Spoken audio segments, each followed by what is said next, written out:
Good afternoon, everybody. I'd like to welcome you to a Thanksgiving week Impact Wrestling Press Pass podcast. Ross Foreman here, and first welcome, opening this phone, Josh Matthews. Josh, how's it going today? You celebrate Thanksgiving? I do. What are you doing for Thanksgiving, if you celebrate? I'm going to work. It's a Thursday, Ross.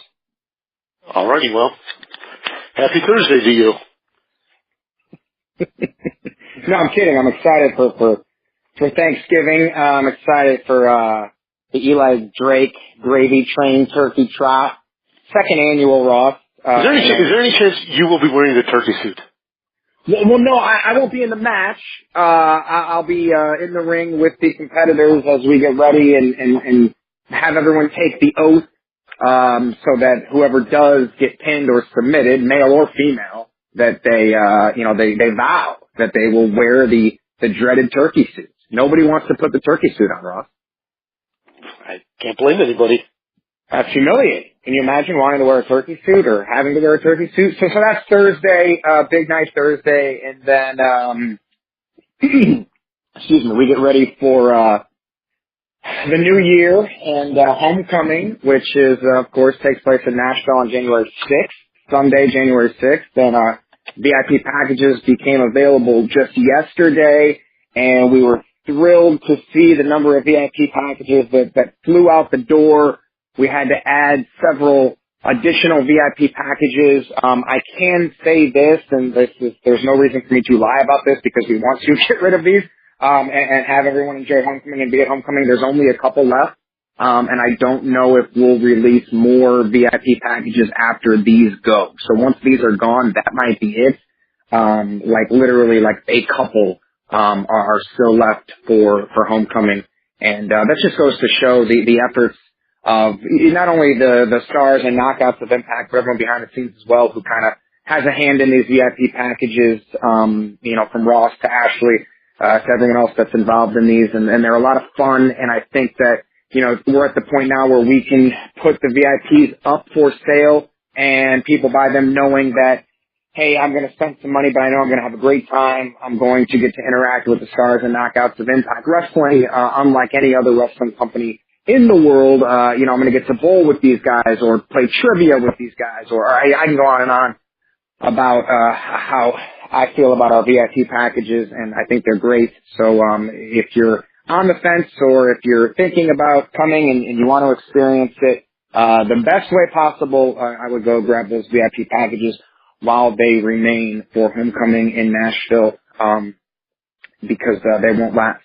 And then let's see what else. Black Friday, we're gonna have a Black Friday sale for Impact Las Vegas in February. We're there the 15th, 16th, and 17th, so that's a Friday, Saturday, Sunday in Vegas in February. And the Black Friday sale will be the kickoff for those tickets becoming available.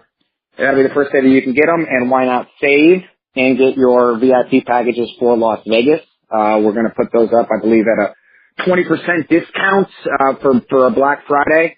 And then Monday is Cyber Monday, and we're going to put our tickets on sale for Culture Clash, which is in April, with the big wrestling weekend taking place in April. We're going to be a part of that Thursday night with House of Glory, and those tickets will be available Monday, Cyber Monday, also at a discounted rate. And then they'll be available for a while until we sell out for New York City. So that's where we are with live events and tickets and things like that. I believe, we know that we're going to be in Windsor in March for TV tapings. We know that we're going to be, we got Cali Combat coming up on the 30th. And then December 1st is back to Cali, so one night only in Twitch, so that kind of rounds out the year.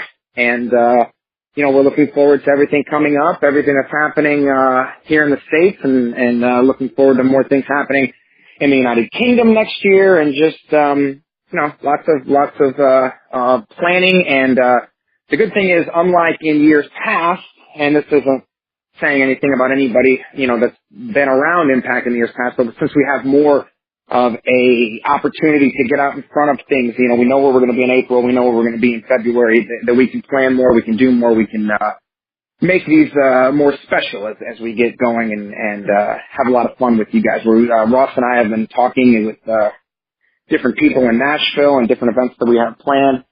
Ross, are those final? Can we say what we're doing in Nashville next month, or do we have to wait? No, it is final. We're doing it. Tickets have been booked? They have been booked. I have flight information. So Johnny Impact, the world champion, who may or may not have joined us yet, if he hasn't, he'll be on momentarily. Is here. Johnny. Okay, great. Johnny is going to be in Nashville on December 10th and 11th. We're going to take him all over. Ross is going to take him all over. I'm going to be home. And we're going to do some stuff with ESPN Radio, hoping to do some stuff with the Titans, hoping to do some stuff with the Predators, NBC Sports there in Nashville. The rumor has it that he may or may not be shooting the cold open for homecoming while he's there, so it'll be a busy 2 days for the champion. But champ, you know that it goes like that. Sometimes when you're the champion, you're busy. Yeah, I think that's exactly what happens when you're the champion. You end up doing a lot of stuff. And Monday, there's a famous bar in Nashville called Santa.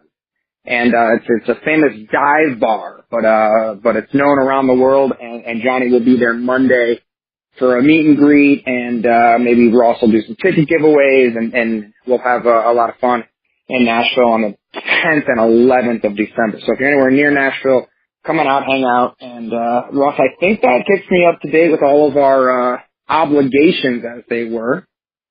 That's perfect. Yeah, let me go back for a quick second and ask about the turkey soup, the Thanksgiving episode. And just throw this out there. Do you think that wearing the turkey suit at the end of the episode helps or hurts people's careers? Because I've got this weird theory that there are a lot of people out there that have worn that turkey suit that make it almost a badge of honor, per se. What do you guys think about that? Well, I mean, here's the thing, Johnny. If you have to wear the dreaded turkey suit, sometimes we never see you again, ever, on Impact Wrestling. I mean, you just kind of go away. So, I don't know if it's a good thing. Yeah, what was it, Chris Adonis who had to wear it last year? We haven't seen him since. Hey, Ross, will you wear the turkey suit? I'm not in the match. Well, maybe we can get the turkey suit on you, and then... No. Josh, you'll at least be in the ring, so maybe you can take the oath and... You know? Well, I'll be making sure that everyone else takes the oath. But it's a lot of fun. Thanksgiving night, it's become a tradition. This match is, 10 participants. It's always fun. It's always a good time, and certainly looking forward to that on Thursday night. Ross, I think it's time to open up you don't have a switchboard, but maybe your switchboard on your phone. Get some questions for the world champion. I'm going to lay out for a little while. Well, it's actually the computer, but I'm actually touched one thing on the VIP packages. Josh, you and I were talking in Las Vegas about some of my favorite moments of the VIP packages. And as long as we got Johnny on the phone, I'll say it to Johnny, and maybe Taya is listening. One of my favorite moments was watching Taya play miniature golf. She came, as Johnny would probably imagine, she came dressed like $1 million, but she golfs about $1.50. She's not listening, but I'm definitely going to tell her you said that wrong. Oh, terrific. But I think it was pretty funny. She had a great time. Johnny, I think you could probably beat her without much effort in a miniature golf game. Well, I guess you could say maybe miniature golf is more of an American game. She could probably take me to slam down in hockey. There you go. Well, maybe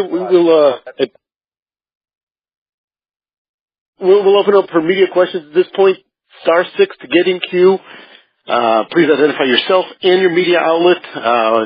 Johnny will be certainly talking about the World Championship and homecoming, and unfortunately we'll be addressing last Wednesday, right on Survivor. He heard those dreaded words from Jeff Probst of elimination, Johnny.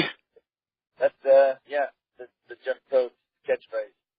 John, the Travis spoke. Let me, let's listen to some questions first, and then I've got answers for anybody that's got questions about any of those things.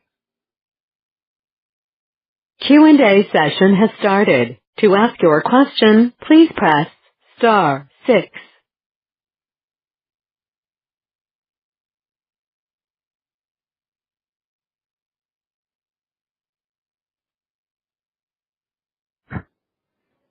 Hi, this is Ian Carey from SE Scoops. Johnny, last week you rejected Killer Cross's offer to watch your back, but that was before you learned that Brian Cage would be cashing in option C. And I'm wondering if after you found out you may have to face the Machine at Homecoming, did you give Cross's offer any second thoughts? Man, absolutely not. Brian Cage is no joke, and him cashing in option C to me just says that he wants the Impact World Championship more than anything. He gave up his title for a shot at me at Homecoming. But, I mean, honestly, would you rather have a sociopath anywhere near you or backstage out of the match completely? Because Killer Cross is undeniably a force to be reckoned with, intimidating, and the talented wrestler in the ring. But I feel like he's got a few screws loose. Now, I don't know exactly what he's getting at offering his services to me. I don't want that. I don't want him anywhere near me. Like I said on last week's Impact, near my wife or my dog, because I don't understand what his motivation is. And for all I know, he could be trying to garner my trust just so he can kick me in the back of the head again. I would rather deal with the devil I know, the Machine, Brian Cage, than the devil I don't understand, and that's Killer Cross. Are you worried that Cross might be insulted at all that you rejected his offer and come at you anyway?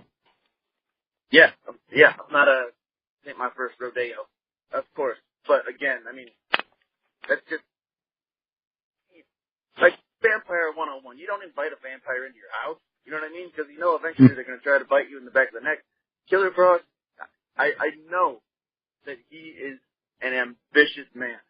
He didn't come to Impact Wrestling to be a henchman or to help me out of the kindness of his heart.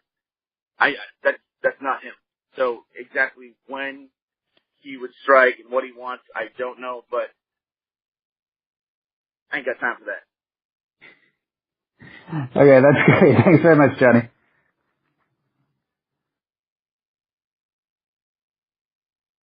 Hi, champ. It's Lee Med from Live Radio over here in Scotland. Thanks for taking the time. It's just a very quick one. Also, now you're a married man. How does it feel when you actually see Taya in the ring now? Does it feel any different to watching her now when she's your wife as opposed to it did previously before you got married? Well, first of all, let me just preface this by saying I was like a minute or two late for this call-in because Ty and I did our final walkthrough just finished it about 15 minutes ago on our first house that we're buying together. We're calling it Wow. Center. To address the question that you're asking, yeah, I guess before we were married, I figured if she got like messed up, I could just walk away. But now that we promised each other to be together forever, one of the coolest things to me about marrying her is it doesn't feel like the relationship has changed or our feelings have really changed towards one another since being married, aside from the fact that I feel a lot closer to her. And she's echoed those sentiments when we've talked about how we felt before and after the wedding. When I see her in the ring, I mostly just feel proud because I know how hard she's worked and I respect what she does in there. And of course, I'm always worried. Is it difficult to leave the work talk at work? I mean, how much of a conscious decision do you have to make to have a non-wrestling couple time away from the business? That is tricky, but just FYI, almost every wrestler in the business takes work home with them somewhat.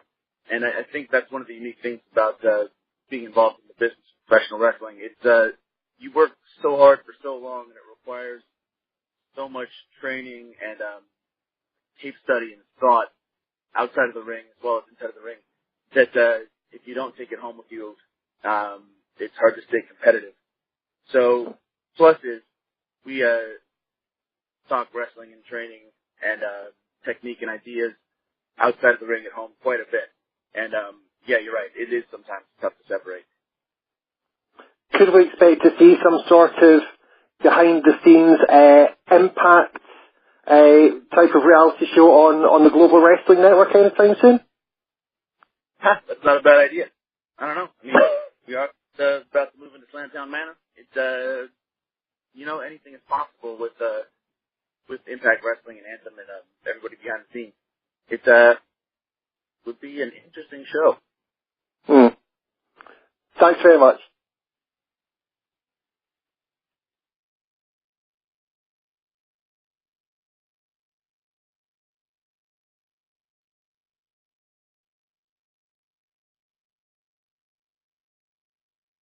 Hello? Yeah, I'm trying to open up a phone line here. Hi, Johnny. It's Raj Gary with Wrestling Inc. How are you? Hey, great. How are you? I'm doing good, and congratulations on you and Taya buying a house together. You both got big matches coming up at Homecoming. What would you like to see Taya do differently in her rematch against Tessa Blanchard? I would say win. Really, because it feels like I'm being legit when I say that, because the things that she's done the last two matches she's had with Tessa, I feel like have worked. She's always aggressive. She's always confident. She's always creative and really good at thinking of ways to counter Tessa's moves. I think especially the last time, Tessa found a way to not give up the Knockouts Championship, and it was a little bit of a fluke, the way everything happened, and a little bit of a cheap move on the third generation superstars part. So I think those kind of antics only take you so far, and if Taya keeps doing what she's been doing this whole time, she's going to walk out of Homecoming as champion. And in regards to your match with Brian Cage, he had stated in the past that he would not cash in the option C and exchange his X Division title for a chance at your world title. Were you surprised that he did that? No, because there was no catering backstage in Las Vegas, and you know how Cage is. He gets grumpy sometimes when there's no food, and I figured something was going to happen that day. It just turned out that, no, I'm just kidding. He does get grumpy when there's no food, especially when there's no treat. But I think when Brian Cage said that, he was speaking to the fact that he was so proud of being the X Division champion, which is a staple of Impact Wrestling and has been for a long time, that he didn't ever see being X Division champion as a lesser belt or anything less than being the Impact World Championship.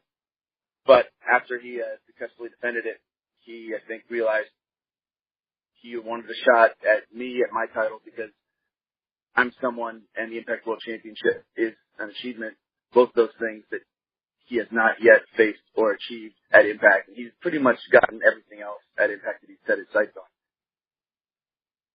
Great. Well, thank you. Johnny, we certainly have gotten a lot of questions, so we have to, without mentioning any names, we'll just say, what happened on Survivor? Okay. Everybody listening who saw the episode of Survivor last week was called by me the hashtag Brochacho Blindside. By that I was referring to our group, Brochachos, myself, the mayor of Slamtown, comptroller Christian Hubicki, and police chief of Slamtown, Daniel Rendering. We the three of us became pretty tight on the Green Tribe after the tribe swap, and when we merged, all the Goliaths decided that we thought it would make sense to try to get rid of Christian, because he's a smart dude, he's doing well physically, and he's a strategist, he's a fan of the game. So our plan was to blindside Christian and get him out, which I was a little mixed about, because I really dug Christian and liked hanging out with him. But the game of Survivor isn't friend business. It's show business. You're playing the game to win. So we all decided to vote out Christian. But someone on our side, Alex didn't want to blindside Nick for some reason, so he told Nick what the Goliaths were planning, and then Nick told Davey, and Davey told all the other Davids, who decided to then split the vote, and split the vote on their side between myself and Angelina. When we got to tribal council, Davey played an idol that protected Christian from being voted out. Dan played an idol to protect Angelina from being voted out, and the split vote went to me, which meant that even though I had a minority vote, my torch was snuffed and my game of Survivor for season 37 at least is over. And, it's kind of a bummer. But on the plus side, Survivor is an experience that really felt life-changing to me and was something completely different than almost anything else I've done in my life. And it was a lot of fun. It was fun watching it back on TV. And it was fun interacting with all those different types of people in a situation where they're really uncomfortable. You're cold and hungry and broken down, and I feel like it makes everyone a little emotionally raw, but also honest. And so for me, no regrets. Of course, I regret not winning. I wish I was still in, but that's what happened last week. And sooner or later, when you play Survivor, almost everybody either gets blindsided, voted out, or ends up winning $1 million. Johnny, we'll take a quick question here from Troy Vander along the lines of Survivor. He wanted to know, what was the grossest thing that happened to you while shooting Survivor? The grossest thing that happened to me? I kind of escaped without eating a lot of really gross things. There's like snails that we ate on the beach. Those little hermit crabs, we boiled them up and ate them on the beach. They didn't super gross. I guess eating sea slugs probably like the grossest thing that I ate. They're super gross. You have to eat the skin and kind of fry it, but even the skin tasted so bad that we were all starving and no one really ate it. I feel like the grossest thing is just the idea of being uncomfortable, dirty, cold, wet, and hungry. It's not necessarily like the kind of thing that just makes you like disgusted, head gross, but the feeling you get of being really dirty and cold is more of like a longer period of feeling gross than like one specific experience. All right. Hey Johnny, hope you're doing well. This is Riju from Sportskita in India. First off, Ross, do you have an update about India? I have no update, and Josh is not around, so he has no update. I will text him and get you an answer within a minute. Perfect. Thank you so much. Johnny, so you have wrestled at the highest level for promotions all around the world. What does being the Impact World Heavyweight Champion mean to you? When you're a champion of anything, it means you're the guy.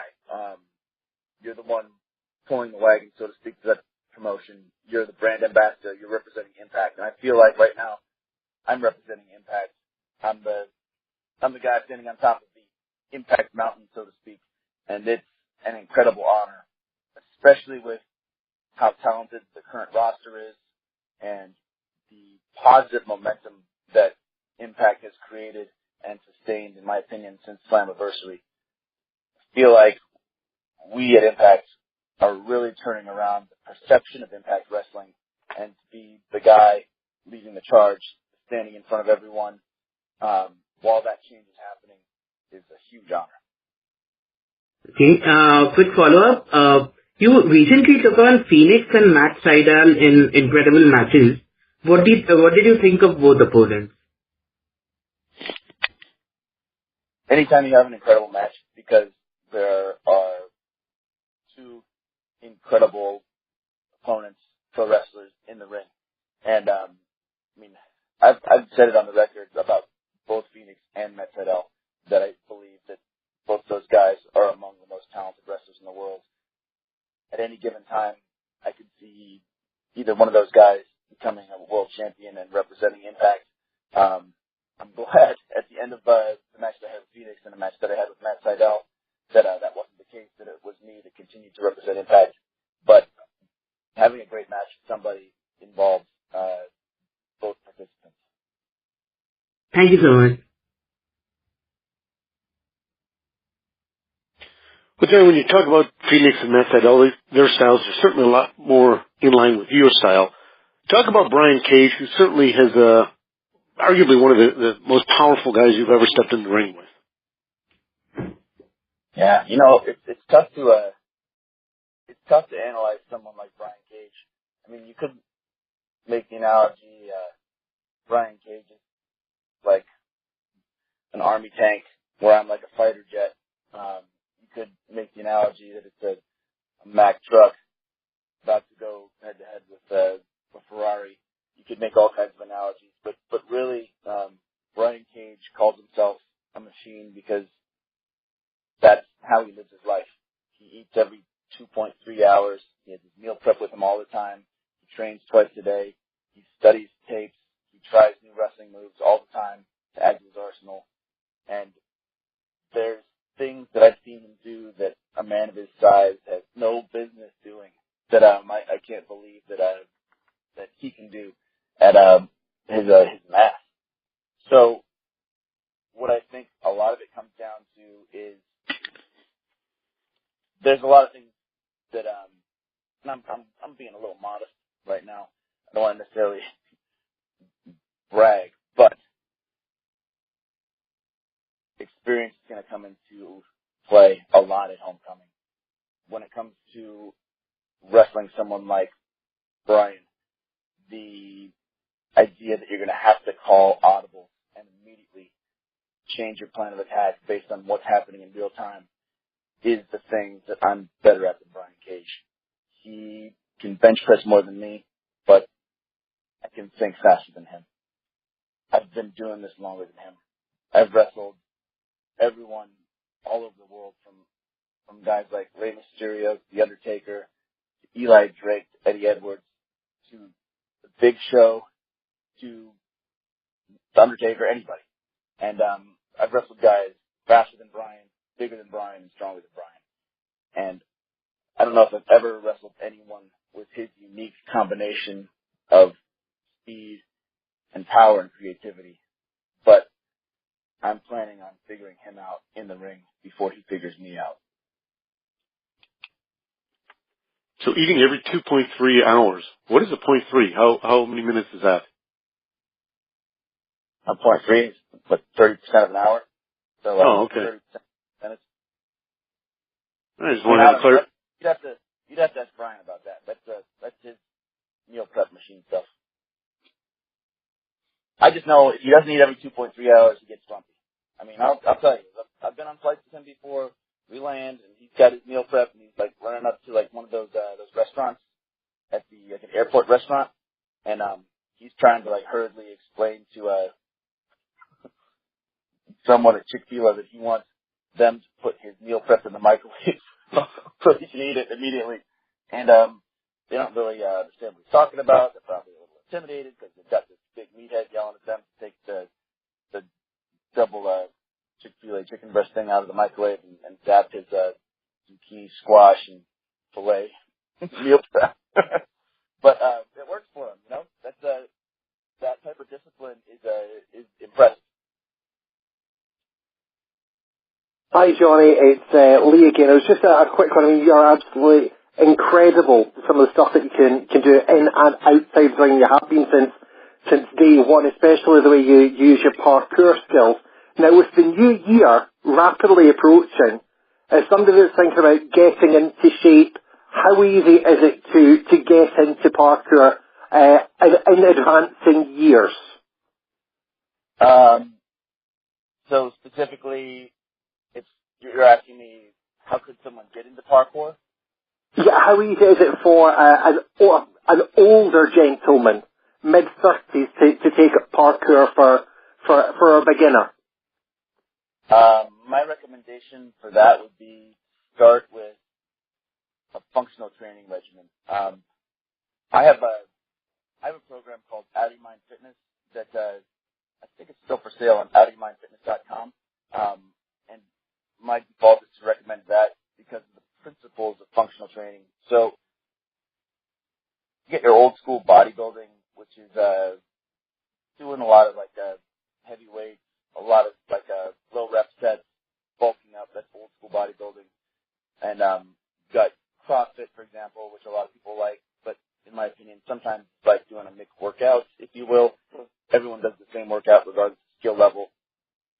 To get into something, you need to have a specific program and an approach that starts to strengthen your body and learn movement so that you have the basics mastered and you can progress on to more difficult and complicated movements. You don't want to just go to a parkour gym. You definitely don't want to just go outside and try to do a flip off the house. Especially if you're in your mid-30s, trust me, like you can build your functional strength and train your movement patterns, your balance, stability, and coordination, and do parkour. You just have to be intelligent about how you begin. Okay. Cheers, mate. What was that website again? Outofyourmindfitness.com. Cracking. Cheers, pal. Follow me on Twitter and send me a thing, and I'll DM you about it. That's great. Cheers, Johnny. Yep. Hey, Ryan Bowman from thegorillaposition.com. Johnny, Brian Cage is a West Coast guy just like you are. He talked about how well you know him. In your opinion, what type of personal traits do the two of you have in common? Both of us share that undeniable work ethic. I've said this a couple times. If I'm OCD about anything, it's training, and certainly you could say the same thing about Brian. Really, anybody that's successful in the business of professional wrestling has that trait because it's so competitive to get ahead in this business. Outside of that, I've always had this confidence and this belief in myself that has never waned, even when other people have second-guessed me and told me that they don't think something is going to work out for me. Brian, same thing. You know, he had a run at SCW, and he was signed for a while at WWE. And that didn't work, and he got let go. And I tell you something, like 90% of the people in his situation, when that happened to them, they got bitter, they quit, and they left the business, and he did the exact opposite. He doubled down on his training, started trying everything with exponentially more effort, and it's resulted in what you see now, a legitimate machine, a guy that is capable of doing, like I said before, things that he has no business being able to do, and one of the guys that I respect the most in this business. Thank you.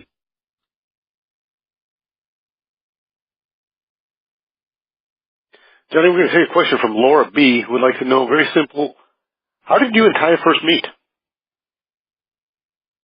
Man, we met, this is a while back, I believe it was a show run by Hugo Donovic in Monterey, and both of us were in relationships at the time, and so we just kind of had like a brief conversation and about training, and went to the gym, not even together, we just kind of went to the gym with a group of people one day, and I remember leaving thinking like, man, Ty is super cool, and I didn't even know if she felt the same way until years later when I found out she did.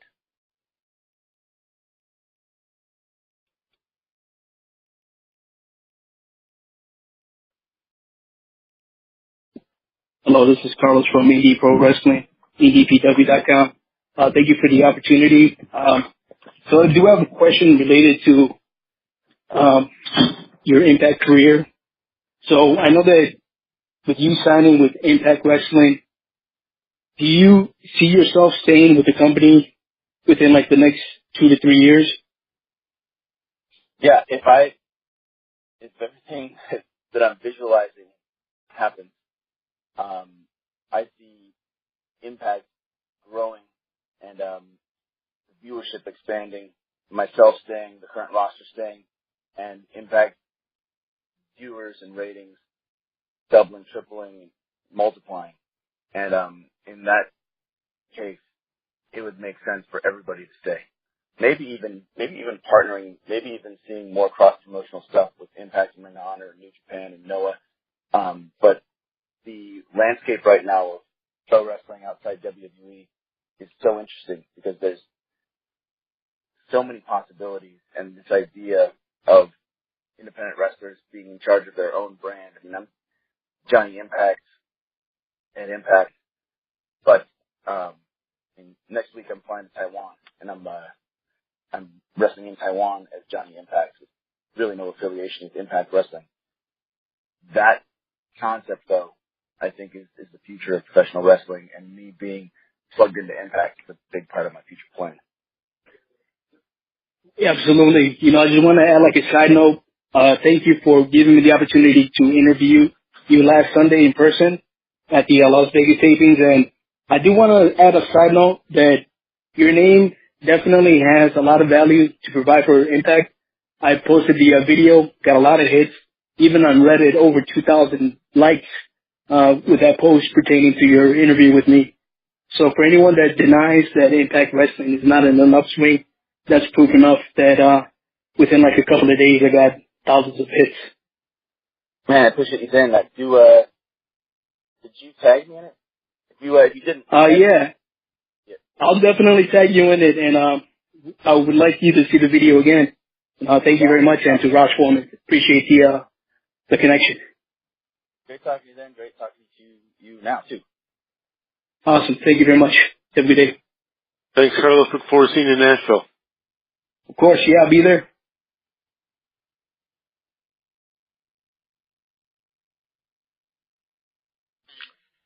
Hey guys, it's Mike Johnson from PW Insider. How are you?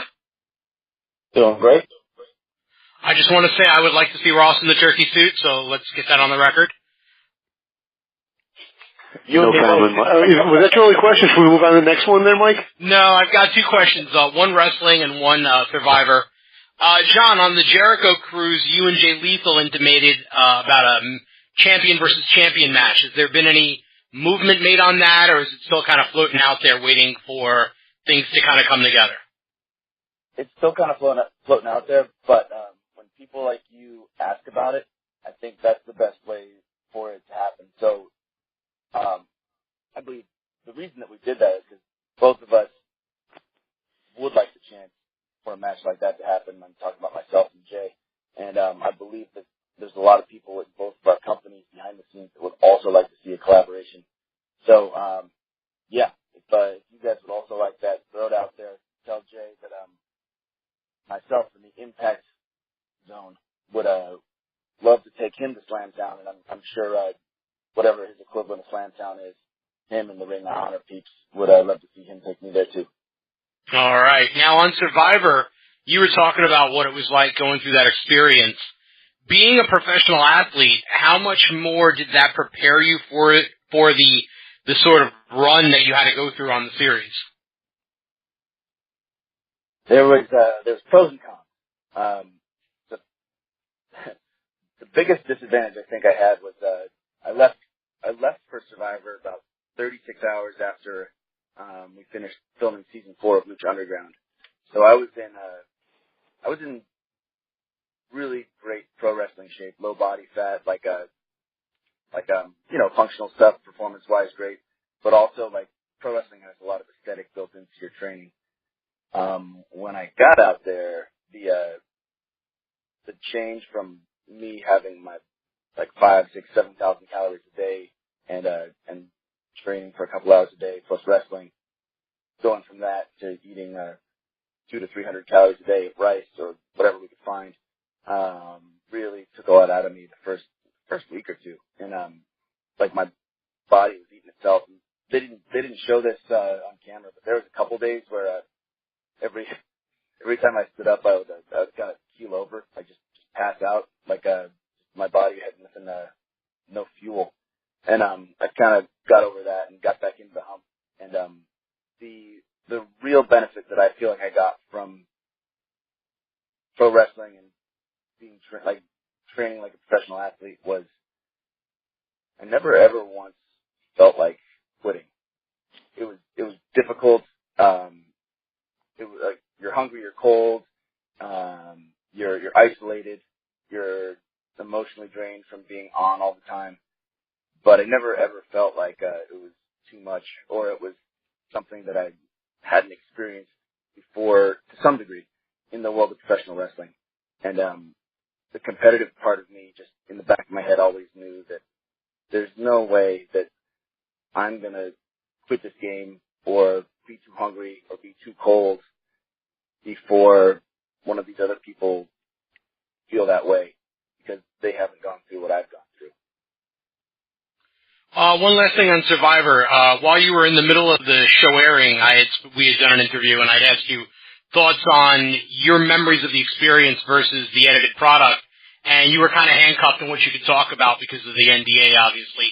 I'm curious, now that you've gone through the entire run of the show and your elimination is aired, how different is your memory of what you went through versus how it was perceived and presented on the series?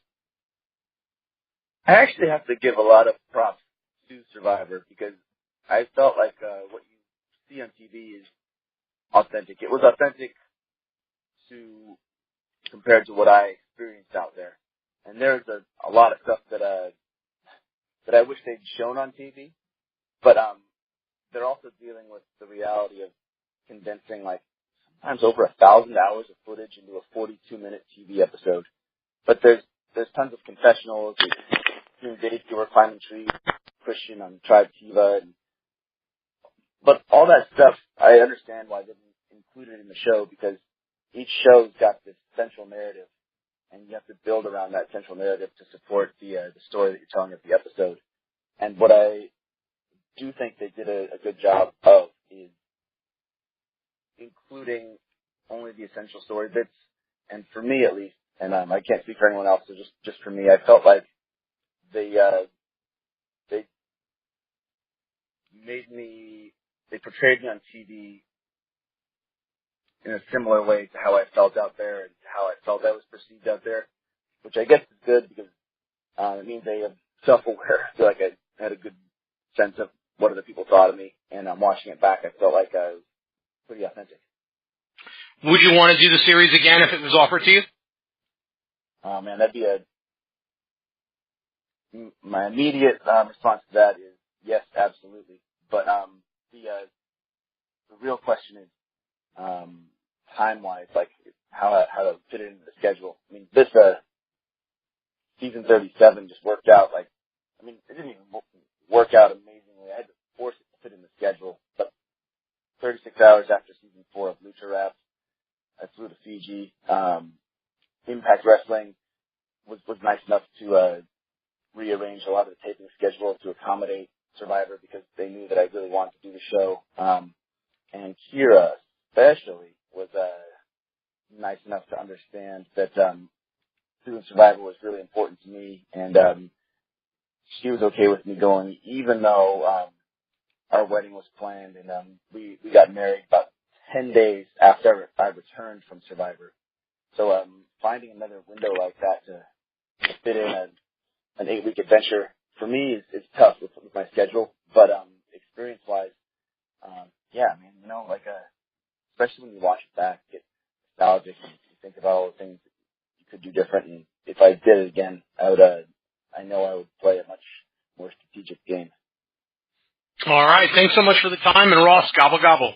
And Mike, I think I can speak, and Johnny hopefully will back me up. I would rock that turkey suit. I'm sure you would. These new match.com. Have a good day, guys. You too. Thanks, guys. Hey guys, it's Riju from Sportskida again. I'm just curious about your thoughts on this, Johnny. Ali's been part of a very Lucha Underground-esque story with Su Yung right now. Have you been following the story, and what's your take on Impact going down the Lucha Underground style of storytelling way? Could you repeat the first part of that? Yeah. So there's a story happening with Ali entering the Undead realm right now that has many aspects of Lucha Underground right now. Have you been following the story, and What is your take on Impact going the whole Lucha Underground way? I've always been a big fan of Allie, and I think it's pretty cool to see her go darker because, I mean, behind the scenes and on screen, like she's so bubbly and so full of positive energy that this dark Allie is really interesting to me. And as far as like following the Lucha Underground idea of involving like a supernatural darkness, that's really cool for me to see. But it's also something that Impact has done for quite a while with Rosemary and several other characters that are escaping my mind right now. I'm a fan of that stuff. I like wrestling that has the courage to really push the limits. And I mean, even with like the Undertaker being undead, the Brothers of Destruction, the elements of supernatural have been something that have been plugged into professional wrestling for years and years and years. And I think it's cool. It's one thing about professional wrestling that attracted me to it as a kid, and it's cool to see it now happening with Allie on Impact. Fantastic. Is there anyone on Lucha Underground right now who you think would be ideal for Impact Wrestling? Oh, Lucha Underground, that would be ideal for Impact. Well, I mean, a lot of the guys are. There's one. Are you familiar with Daga? Yes, absolutely. Daga, in my opinion, is one of the most underrated wrestlers in the world. He's ridiculously talented. He's part of the same group with Taya and Pentagon and Joe Leader, Perros Del Mal, and Perro Aguayo in Mexico. And he's doing his thing in Mexico. He's in Japan right now. And a lot of people don't know this, had a really badly sprained ankle for almost the duration of season 4 of Lucha Underground. Worked around it. No one really even noticed. He's someone that I feel like has a lot to offer at Impact Wrestling. Let me throw out 2 other names too. The World Underground, for example, PJ Black, Jack Evans, 2 of the most talented guys in the world. Also, PJ is one of my best friends in the world too. I would love to see him end up at Impact. I know that there's a couple other major promotions that are trying to sign PJ currently. And Luchasaurus, Bora from Lucha Underground, same with him. He's a really good friend of mine, and I know that there's another couple of promotions that are also trying to sign him. Okay, thank you for your time.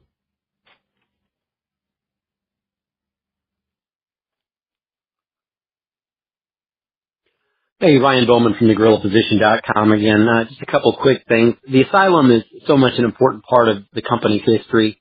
What will it mean for you to step into the place where essentially Impact was born, representing it as its champion? And then this one for you and Ross Bowe. What's you guys' favorite side dish to have on Thanksgiving? Ooh, man. Hey, let's do the side dishes first, Ross. You go. So does pumpkin pie qualify as a side dish? I'd say that qualifies. You fat ass. What are you going with? I like pumpkin pie too. I think I might have said the same thing. But you know what? Like, I have to say it's a side because like stuffing is the kind of thing where I make this like Thanksgiving cocktail where I always try to combine the perfect amount of stuffing, cranberry, and turkey in one bite to get that Thanksgiving taste. That's usually what I look forward to and how I define Thanksgiving dinner. So it's not one, but like stuffing and cranberry probably is my 2.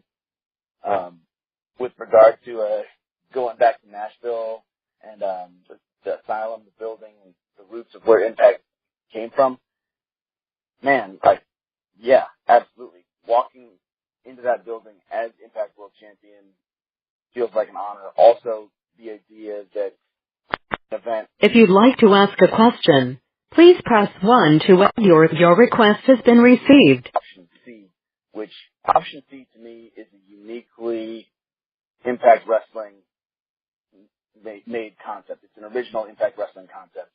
So that original concept, the roots of Impact Wrestling, and going back to Nashville for Impact Wrestling. And Nashville, in my opinion, across the board, is one of the greatest wrestling cities in the country.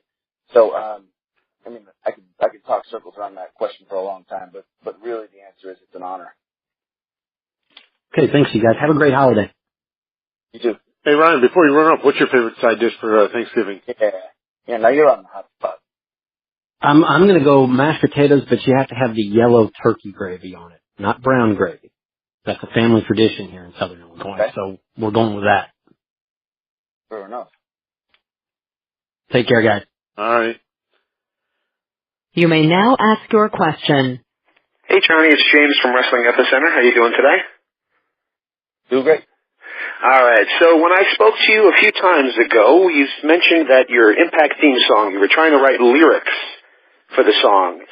Has that advanced any? And conversely, we saw at Bound for Glory LAX have their own band, if you, as it were, play them to the ring. If you could have one band play your theme song to the ring, who would it be? Man, that's a tough question. Let's see. For the band, I guess, to play the Impact music. Maybe Bruce Springsteen. and for the lyrics, he's got maybe if he sang in the manner that he sings Born in the USA, but my Impact theme music is like a faster beat to it. There's a Springsteen song called The Ties That Bind that the cadence and passion of that song, I think, match my Impact music a little more closely. But the lyrics obviously would have to be different. Something about playing with fire, I would like. Sitting on top of the mountain, I would like. I don't know. If you think of anything after this phone call, jot it down and send me a tweet. As far as maybe that was a twofer. Both answers in one. You got it. I appreciate it. Thank you. Happy Thanksgiving. You too. Muted. Hi guys, this is Joel Torres from Contralona. John, now that you're enjoying your married life with Taya, and both of you having different experiences in the business, are there any elements that you have learned in the business that maybe Taya didn't know and you have shared with her, and vice versa, like in-ring skills, lifestyle, business deals? Absolutely, yes. I feel like, Taya started training with Lance Storm, and then the bulk, still to this day, of her wrestling career was spent in Mexico City. She was there for over 5 years, training with AAA and learning a lot about Lucha Libre. And the psychology of Lucha was something that I overlooked and didn't really fully understand, I don't think, until I spent so much time with her. And I've been to Mexico and wrestled Rey Mysterio, the Mexicools, Phoenix, Pentagon. Everybody on that roster, Psycho Clown, Tejano, Phantasma, so many talented people. But the elongated conversations that I had with Taya about Lucha, what it means to the people that have grew up with that type of wrestling, and how they trained, really hit home based on talking to her. And as far as her, for me, I think if you asked her that question, she would say the opposite. The reasons that I really enjoy American psychology, and we butt heads on that topic sometimes, I feel like I convinced her, not that one is better than the other, but convinced her as to why, for example, why I prefer a tag match with American psychology over a tag match with traditional Mexican lucha psychology. And not saying that one is the other, just saying we both understand where each other is coming from now. All right, excellent. Thank you for your time and happy holiday. Thank you. Well, Johnny, that's about an hour of your time. We appreciate it very much. We'll give you the floor here for a final thought, maybe something heading into homecoming, maybe even a Thanksgiving tradition from you. Wow. Like I said on the call, I can't articulate in words what an honor it is for me to walk into homecoming in Nashville as the Impact world champion. I've said this a couple of times to Brian Cage, to people backstage, but somebody could probably jot this down and if someone could jot this down and let Brian Cage know that when I get to Nashville, I'm planning on turning Brian Cage's face into Smashville because I'm going to kick his assville. And when I'm done taking him to Thrashville, I'm going to put all that Impact cash bill in my pockets and take the Impact World Championship back home with me while he is going to be at the Slamtown Breakfast Buffet listening to probably a country song, which is another thing Nashville is known for. And it's going to be nice because country songs often deal with themes of loss and sadness and not getting what you want. So it's going to be a really great place for Brian to come close to achieving his ultimate goal, but not quite. If you want to hear any more about me, what I'm up to, follow me on Twitter at The Real Morrison, on Instagram at John Hennigan. My Facebook page is John Morrison. Send me the stuff on the socials, what you think about this interview, what you think about me, what you had for Thanksgiving dinner. I'm dying to know. I'm happy to be where I'm at right now, and I, to sum everything up, believe that this business of professional wrestling is what we make it. And when I say we, I mean the roster of wrestlers on Impact Wrestling combined with all the rosters of all the companies in the world and the fans of wrestling and the critics and the wrestlers, all the writers that write about wrestling. It's this crazy amorphous thing that is shaped by all of us who are involved in this business. And couldn't be happier to be where I'm at. Perfect, John. I hope you and Taya have an amazing Thanksgiving, and we will talk to you next week. Thanks, guys. Take care. Media, we'll talk to you guys next week with another Press Pass podcast, and have a good Thanksgiving.